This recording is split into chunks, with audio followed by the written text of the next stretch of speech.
Assalamualaikum warahmatullahi wabarakatuh. Selamat pagi teman-teman semua. Apa kabarnya hari ini? Alhamdulillah, kita baik semua. Baik, seperti biasa, sebelum kita memulai pelajaran, kita berdoa terlebih dahulu menurut agama dan kepercayaan masing-masing. Berdoa dimulai. Ya, selesai. Nah, seperti biasa, saya akan mengecek daftar hadir terlebih dahulu. Langsung saja yang pertama, Bintang Citra ada.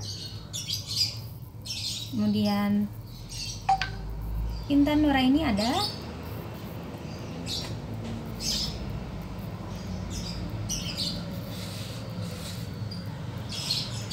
Baik, terima kasih semuanya.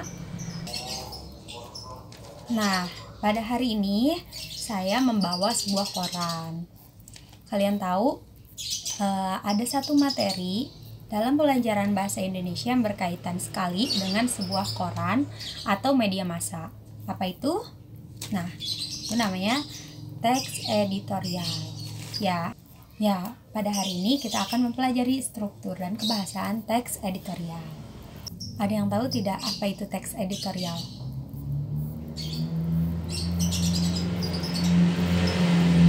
Ya, apa?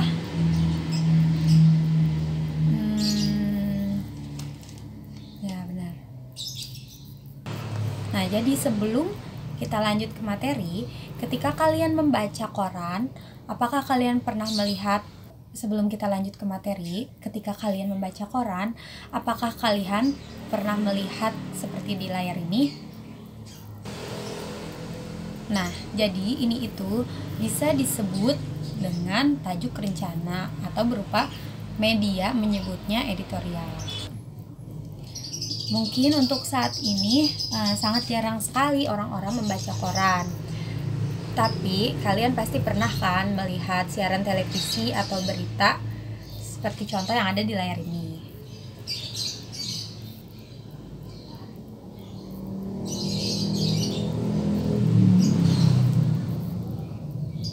Nah, itu adalah salah satu contoh dari editorial sendiri. Di sini saya akan menjelaskan sedikit mengenai teks editorial. Nah, jadi apa sih teks editorial itu?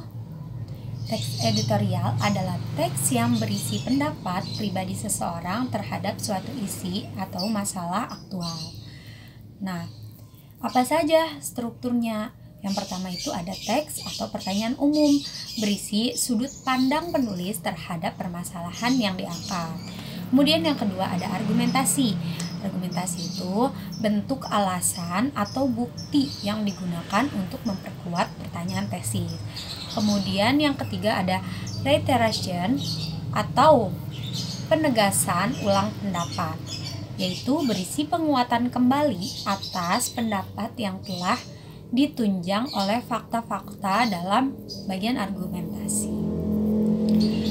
Kemudian ada kaidah kebahasaan teks editorial.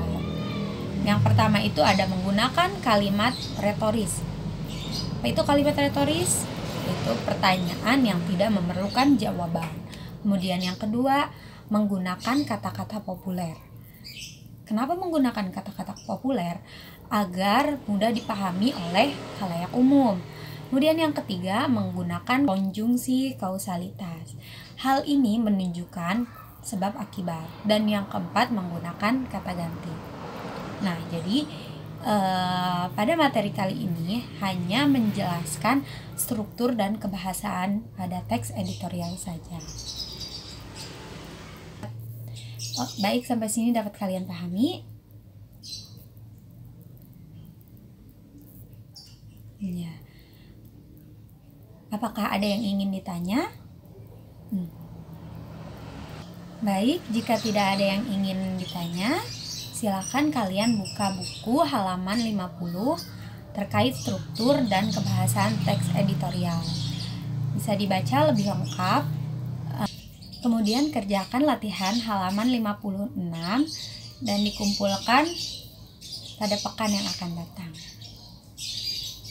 Mungkin itu saja pembelajaran hari ini. Kurang lebihnya mungkin itu saja pembelajaran